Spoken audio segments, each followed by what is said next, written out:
All right. Welcome to the Podcast Engineering Show. I'm Chris Curran. I produce podcasts for companies, and I teach at Podcast Engineering School. Jeez, can't even say the name of my own school. All right. Every week on this show, we bring you podcast production techniques on a silver platter.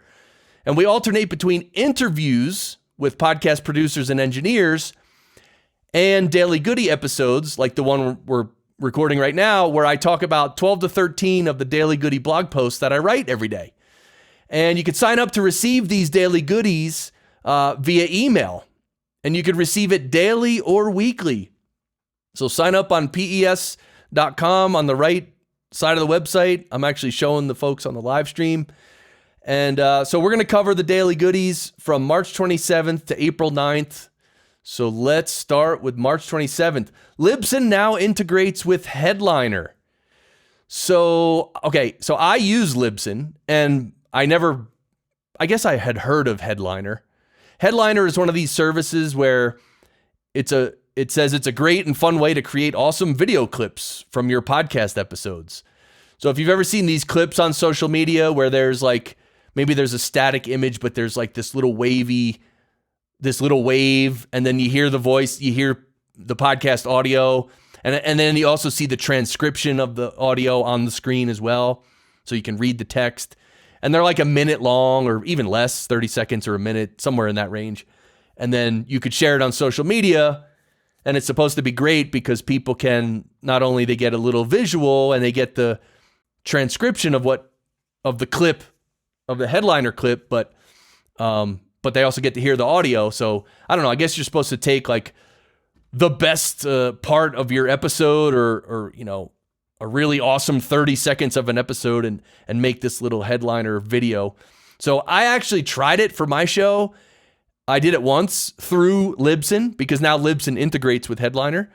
So, and it good integration, and it actually worked pretty well. Though it did take some time.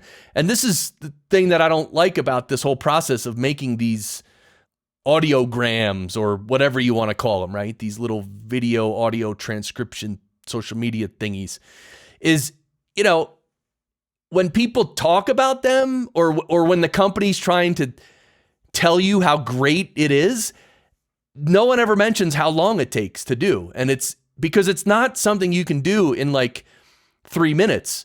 For me, anyway. Maybe I'm wrong. I mean, I wonder what your experience is. Are you able to create these things in 5 minutes?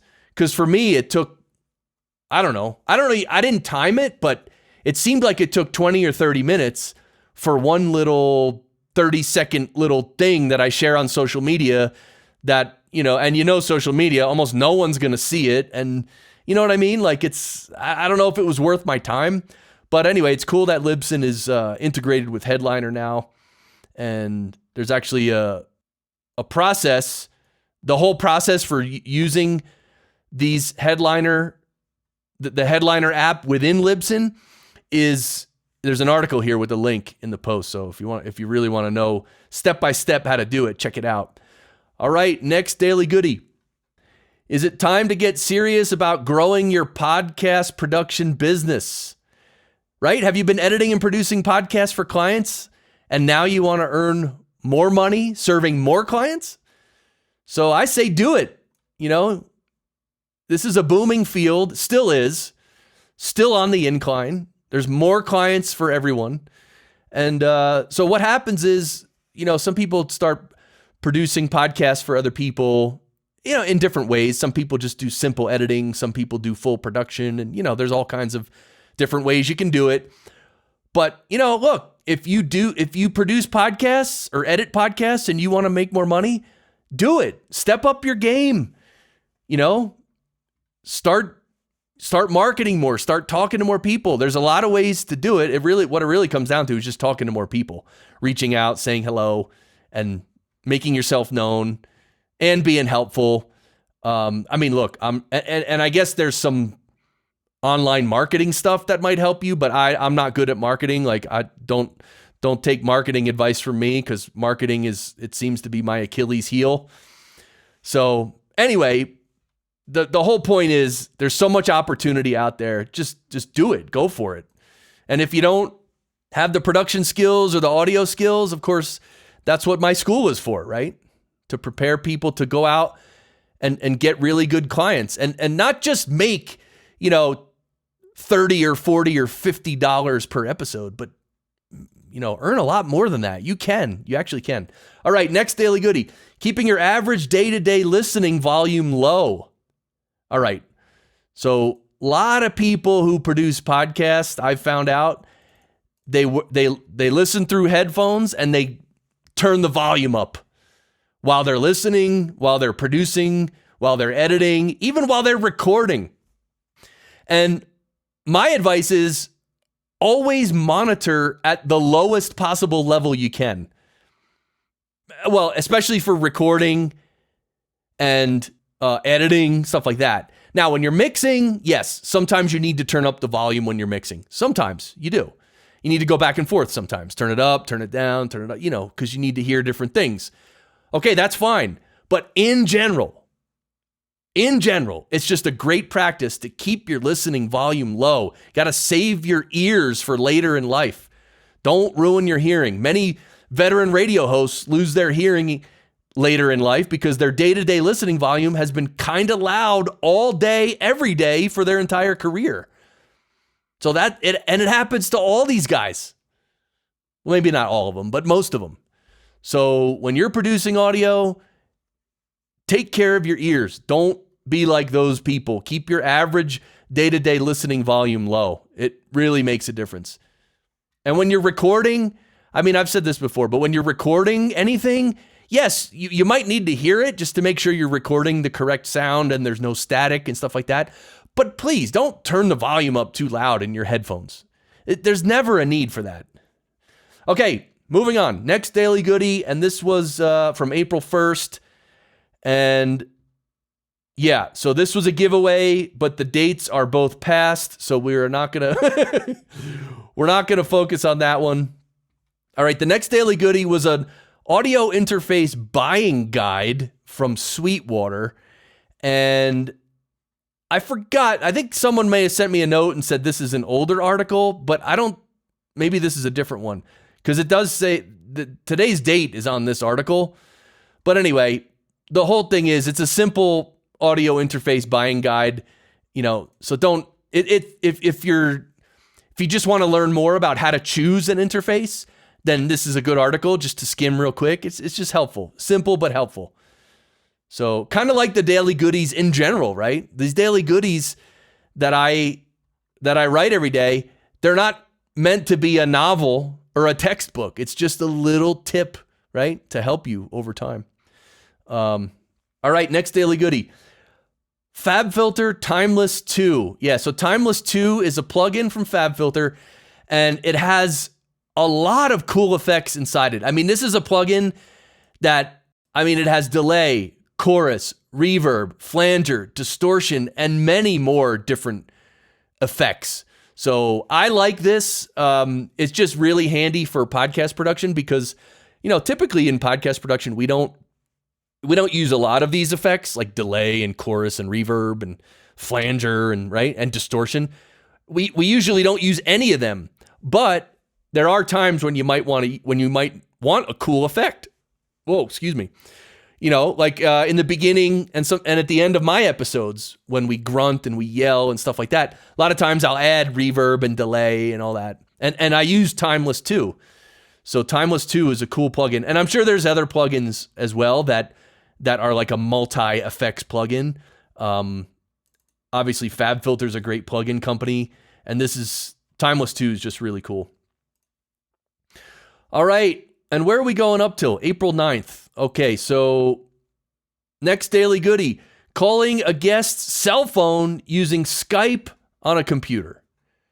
All right, so sometimes, look, there's a lot of different ways to connect guests. Sometimes you end up having to call a guest's cell phone from your computer. And I don't know, I guess maybe there's a way to use Google Voice or whatever, but I don't know. I just use Skype to call people's phones. Skype is not the best service in the world for audio quality. In fact, it's one of the worst, but it's easy and you can call international. So I just use Skype to call people's phones. And of course, when I do that, I use Audio Hijack, which you can see on the video version of this. I have Audio Hijack up. I can easily, record Skype separately on my own computer. So I can record that phone call on its own track right on my own computer. Boom. Awesome. So in post, see, what happens is their voice, calling someone's phone over Skype, it's not going to sound great. And usually it's pretty bad and there's not much clarity. That's the problem with phone calls in general. Forget Skype for a second. Phone calls in general, there's not much clarity. It's just, there's not, because usually it cuts off frequencies above 3 kilohertz, right? And it does the same in Skype, obviously, because you're calling a phone. So in the post-production, I normally, when I have that bad sounding, unclear recording, I usually have to remove quite a bit of low end and sometimes quite a bit of low mids because it's just really muddy. There's a lot of mud there. And then also I add some clarity, which is, adding clarity is not easy when there's no frequencies above 3 kilohertz. So that it's not easy. So also note, I don't use much compression in post-production when I work with phone calls, usually, because it's already being squished and decimated by Skype and the phone company as well. So their Skype is destroying the audio and the phone company's destroying the audio. Everyone's destroying the audio. So you don't always need to use compression, but sometimes you do. Anyway, what's your experience with processing phone call audio, right? Is that your favorite thing? All right, next Daily Goody. Earbuds microphone versus Samson Meteor mic. All right, earbuds microphone. All right, we know that a lot of people who join podcasts, they just wear earbuds, and so you end up, and this is for guests, obviously. If someone's hosting a podcast show, hopefully they have a real microphone, some sort of a real microphone. But guests, a lot of them have earbuds, so you get that earbud microphone sound, which sometimes is okay. Sometimes it's quite good. Sometimes it's dull, and sometimes they feed back a little, which is very annoying. But all in all, it's usually not the worst. Now, the Samson Meteor mic, okay, this is, I don't know how new it is, but Samson Meteor mic is this microphone. It's just first of all, it's a condenser microphone, and it has a tiny stand. So it's just like this tiny stand that sits on a desk, which ensures that the microphone is going to be about 2 feet away from the person's mouth, which is terrible. So combine the distance from the mic with the fact that it's a condenser, and oh my God, you're going to pick up a ton of background noise, room noise, reverb, everything. And on a recent session I had, it was really terrible. It was picking up so much background noise. There was a loud air vent and significant room reverb. So, the person had the Samson Meteor mic and they thought they had a microphone, and okay, I got a good microphone for podcasts. Oops, sorry, that's not true. So when I was sound checking this person, it sounded so bad that I asked them, I said, look, do you have regular earbuds with a microphone on it? And the guest was like, yeah, I do. And I said, you know what? Let's try that. So we switched over. We got rid of their Meteor mic, and then we just set them up using their earbud mic, and it sounded way better. Okay, why? Because it was so much closer to their mouth, and it's not a condenser microphone. So anyway, that's a interesting thing that happened. And of course, it's the same. That's very similar to what normally happens with someone with a Blue Yeti. Same thing. It's sitting on a desk too far away from the person. It picks up too much of room noise and reverb because it's a condenser. And you all know with Blue Yetis, people have the polar pattern selected wrong, right? Or they've selected the wrong polar pattern. I was recently on an episode recording someone with a Blue Yeti, went through the whole sound check, and I said, hey, and I said, which way is the mic facing and what pattern is it on? This person had it on the wrong pattern, and they had the mic facing the wrong way. And they were like, oh my God, thank you so much for, I mean, it literally took 60 seconds for me to fix those two problems, and the sound was way better. And they're like, oh my God, I've been using the microphone wrong all these years. And it's like, well, yeah, that's what happens with the Blue Yeti and people who don't know how to use microphones. It's not their fault. They just don't know. Okay, next daily goodie. I think this is the second to last one. TrackSpacer. TrackSpacer is an award-nominated audio plugin, and I have not tried TrackSpacer yet, but I saw several people online raving about it. And apparently, TrackSpacer is sort of like a sidechain compressor, or you might say a multi-band compressor that's used with a sidechain. Because what you do is the TrackSpacer plugin reacts to the incoming sidechain signal, which let's say it's your voice. Because here's the thing, when most people start their podcast, they play their intro music and then they keep talking, or then they come in talking and they say, hi, welcome to the show. I'm your host, right? So when they're talking, one good thing to do is feed their voice into a sidechain compressor of the music. So when that person is talking, the music gets pushed down like 3 or 4 dB or 5 or 6 dB, whatever you want. So when they're talking, the music gets pushed down real quick, and so that you can understand them talking. And then when they're not talking, the music comes back up to its normal level. So it's a really cool trick to make sure that the voice cuts through the music, right? Because that's what you want. Anyway, this TrackSpacer plugin apparently does that really well, and people are raving about it, but I haven't tried it yet. So if any of you guys try the TrackSpacer plugin, let me know. It's a plugin I would love to try. I have so many plugins and well, that I want to try. So many that I want to try. All right, this is the last one. Cleancast. Oh, it needs beta testers. All right, so Cleancast was mentioned in Pod News. Of course, Pod News. I know you're all subscribed to Pod News. The podcast and the daily email. Both are wonderful. Okay, so Cleancast is software that assists you while removing unwanted ums and other filler words from your podcast. Okay, so this thing removes ums and other filler words. But here's the thing. It's in beta and it needs beta testers. So I don't know if it's good. I haven't tried it. But anyway, if you want to try it, there's a link right here. Actually, it's cleancast.ai/home. And that's it. You can go try it. There's also a post-test survey. So if you do try it, then you can fill out the little survey. It helps them develop their plugin. I don't know, if you're into this kind of thing, if you want to try it and help out, sometimes these things are fun to do if you have some time. Note, Cleancast only works in Chrome. Okay, I don't know if that's the demo or if that's the anyway, I don't know. I don't know if that's the actual plugin or service only works with Chrome, but whatever. All right, well, if you're interested in that, Cleancast.